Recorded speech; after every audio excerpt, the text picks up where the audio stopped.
जय श्री राधे कृष्ण दोस्तों, स्वागत है आप सभी का हमारे यूट्यूब चैनल पावरफुल हिंदू धर्म में। आप सभी पर भगवान श्री कृष्ण और राधा रानी की कृपा सदा और सर्वदा बनी रहे। आज हम आप सभी को वैशाख मास में कथा अध्याय 7 का श्रवण कराएंगे। आइए श्रवण कीजिए कथा अध्याय 7 का। श्री नारद जी बोले कि मिथिलापुरी का धर्मात्मा राजा इस अद्भुत चरित्र को देख हाथ जोड़ सुख पूर्वक बैठे हुए ब्राह्मण से कहने लगे कि हे महात्मन, मैंने यह बड़ा अद्भुत तथा आश्चर्यमय चरित्र देखा, जिनके धर्म के प्रताप से इक्ष्वाकु वंश से राजा मोक्ष को हो गई। इस धर्म को विस्तार से कृपा कर मुझे सुनाइए। राजा के प्रश्न को सुनकर महात्मा श्रुतदेव धन्य है कहा राजा की प्रशंसा करते हुए बोले कि हे सौम्य, सुभागवत धर्मों का वर्णन मैं तेरे आगे करता हूँ। इनको जान लेने से प्राणी संसारिक जन्म आदि बंधनों से छूट जाता है।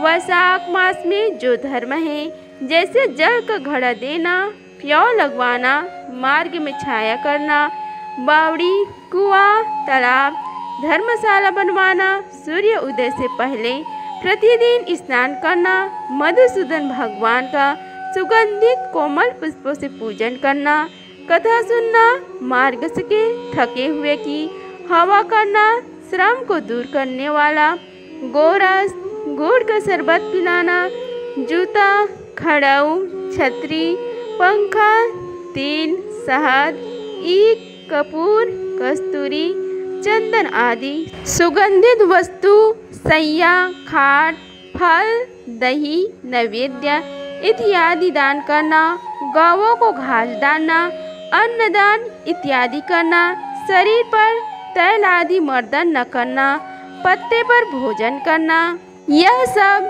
धर्म वैशाख मास में उत्तम है। स्त्रियों को माधव भगवान का पूजन फूलों से करना चाहिए। ऐसा न करने से पुत्र, आयु तथा पति सुख प्राप्त नहीं होते। वैशाख मास में जल व अन्नदान भूखे प्राणियों को अवश्य करना चाहिए। न करने से पशु और पिशाच योनि मिलती है।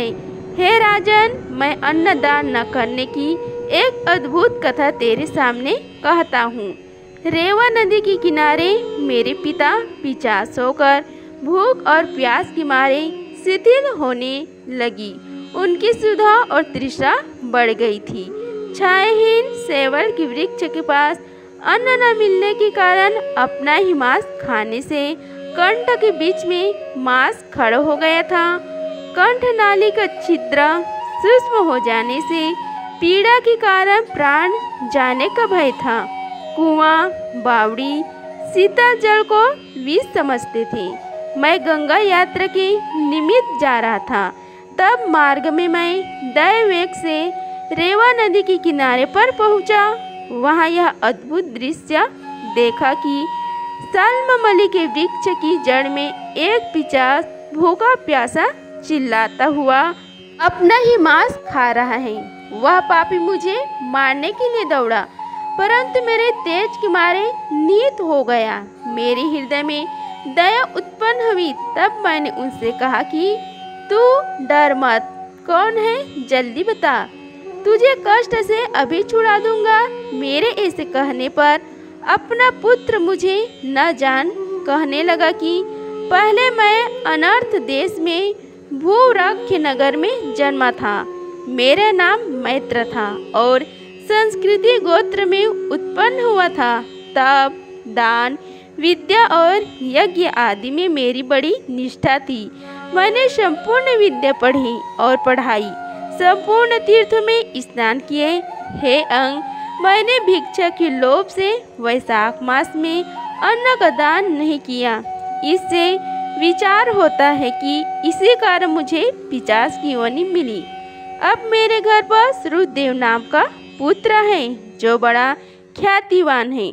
उससे मेरी दशा कह देना कि तेरा पिता अन्नदान करने से स्वर्ग नहीं गया और नर्मदा नदी के तीर पर बड़ा दुखी हो अपना ही मांस खाकर वृक्ष की जड़ में पिशाच बन बैठा है। अतः पिता को पिशाच योनि से छुड़ाने के लिए वैशाख मास में प्रातःकाल स्नान कर विष्णु पूजा और भक्ति पूर्वक जल से मेरा तर्पण करें। फिर किसी ब्राह्मण को अन्नदान करें, जिससे मैं विष्णु पद को प्राप्त हो जाऊं। यदि तुम मुझ पर दया करोगे तो तुम्हारा कल्याण होगा।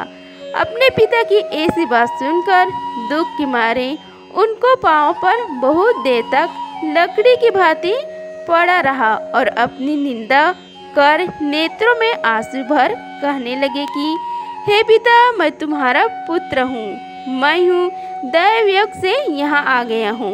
अब तुम्हारे बतलाए अनुसार यात्रा करके शीघ्र घर जा।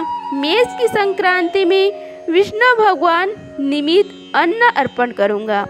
पिता की आज्ञा अनुसार मैंने तीर्थ यात्रा कर घर आ वैशाख के महीनों में अन्नदान किया।